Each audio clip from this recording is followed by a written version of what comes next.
We're going to find them. And if they're hiding, we're going to smoke them out. To smoke them out of their caves, to get them running, so we can get them. They didn't get them. More than 8 years after 9/11, we got a graphic, shocking reminder that pursuing the top leadership of al-Qaeda is still on America's to-do list.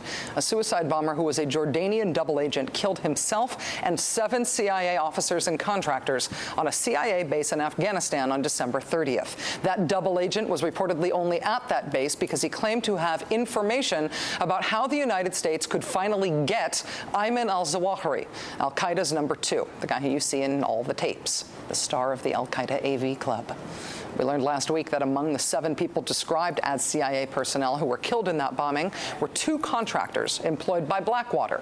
NBC News has reported that those Blackwater contractors were not acting as security guards when they were killed. Now, that bit of reporting is raising some eyebrows, because last month a CIA spokesman told reporters, quote, "At this time, Blackwater is not involved in any CIA operations other than in a security or support role." If just 2 weeks later, 2 Blackwater guys were killed at a CIA base while not acting in a security or support role, it would seem that that CIA statement about what Blackwater is doing for the CIA now was not true. Now Jeremy Scahill of The Nation is reporting that the chair of the House Subcommittee on Oversight and Investigations, Congresswoman Jan Schakowsky, is launching an investigation into just what the Blackwater employees were doing at that base that day and what else we and Congress don't know about what Blackwater is still being paid by the U.S. government to do. Joining us now is Jeremy Scahill. He's author of Blackwater, The Rise of the World's Most Powerful Mercenary Army. Jeremy, thanks very much for being here. Thank you, Rachel. When word first came in of the attack on that CIA base in Khost on December 30th, 6:44 p.m. that day, you tweeted, re-attack on CIA base in Afghanistan. Mark my words, contractors were killed. How did you know? I heard it from sources that from within the military and intelligence community that told me that there were Blackwater contractors among the dead that day.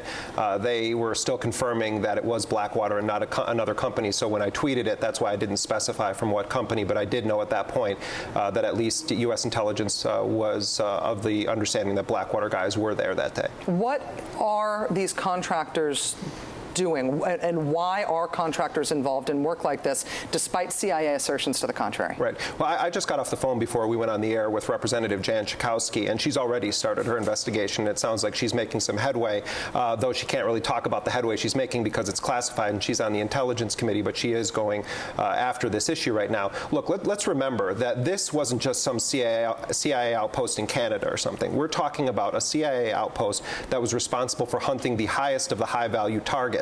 And to have 2 Blackwater personnel there, and I can also report tonight that I understand there was a 3rd Blackwater operative that was there who was injured in the blast. To have 3 Blackwater operatives there when this golden goose, as he was portrayed, of an asset came in there shows just how close Blackwater remains to the epicenter of some of the most sensitive intelligence operations. Now, Representative Schakowsky raises the issue, even if they were just providing security there, don't we have other people besides Blackwater, besides Eric Prince's men? We have the most powerful military in the world. Why do we need to rely on these people with indictments coming down, arrests for murder happening today for killing civilians in Afghanistan? Why do they keep using these guys, even if it is just security? But the fact that they were killed there shows just how close Blackwater remains to the epicenter of sensitive operations. For all of the problems about Blackwater doing such intrinsic governmental functions and also acting lawlessly, all of the things that you've documented in your book and your reporting over the years and that we've reported, doesn't it seem like things got qualitatively worse